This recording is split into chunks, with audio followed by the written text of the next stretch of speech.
Hey guys, Alex Rodriguez here from Crosspoint Beach, and today we're going to talk pistols. A little bit different of a video. We're not going to talk necessarily about how to get your first pistol or like hacks on how to get better at pistols, but just in case you're about to do a pistol workout, there seems to be a lot of confusion on what good scaling options are versus not good scaling options.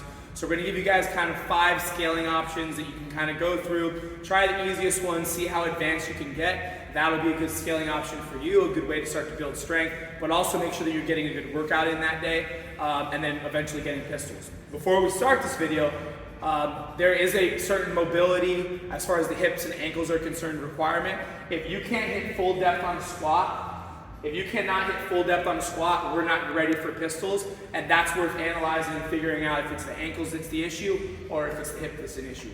That'll be a conversation for another day. So, scaling option number 1, which actually, and this will be our official statement on this potentially being a thing, if pistols are in this year's Open, I think that this is going to be the scaling option that they're going to use. It's going to be a jumping air squat, so we're going to have the athlete hit rock bottom on their squat, so they need to clasp parallel, and then actually jump and touch what would be a 6-inch target above max reach. So she's going to go ahead and just do one more for us. This target's a little bit above max reach, 6 inches max reach for Jen, but you guys get the idea. Below parallel in squats, the same standard as any other squat that we do, and then both hands touching the target. Option number 2, we've got this box that we're going to call the target.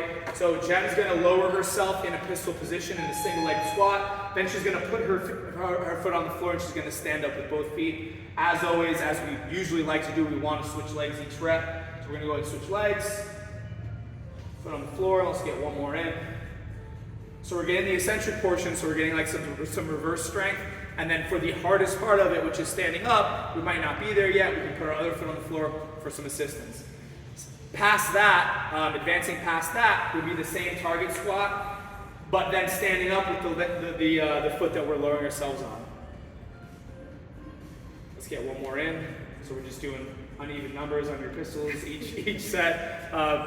So option number 4, if we're still not really challenging ourselves, is going to be an assisted pistol.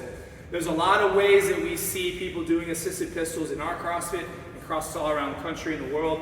One of the ones that we're not a huge fan of that we see the most of is actually with a ring. The reason why, you want to just go ahead and start getting a couple in. The reason why we're not a huge fan of this, it gets tough to mitigate and figure out what mechanisms we're actually using for assistance. We're leaning back really, really far. We might be, foot here one day, but foot here the next day. And that's a tough thing to actually measure progress. So just to put a definitive, this is a good scaling option so that we can progress from that. Our assisted variation is going to be facing a post. Both hands on the post, and then we're going to go ahead and get some pistols in.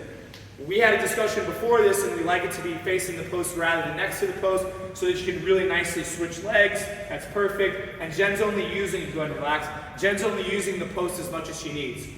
Last option, this is going to be for someone that probably currently has pistols, but might not be able to tolerate the volume or the local muscular fatigue in a workout, so the volume might be an issue for them in mid-workout. It's going to be an elevated pistol, and the reason why, because it's kind of funky, the reason why this is going to be a little bit easier is because the non-working leg doesn't have to be parallel with the working leg. So that non-working leg can actually get a little bit of depth, which is actually going to make the movement a little bit easier. Let's go ahead and do 2 on the other side. The only issue with this, obviously, is that we're not going to be able to alternate reps quite as quickly as we would with this assisted or with a traditional pistol. But this is a great last step or a great option for you to build tolerance and volume on single leg squat wise so that you can move on to the next step, which would be literally doing RX pistols in workouts. So I'll see you guys around.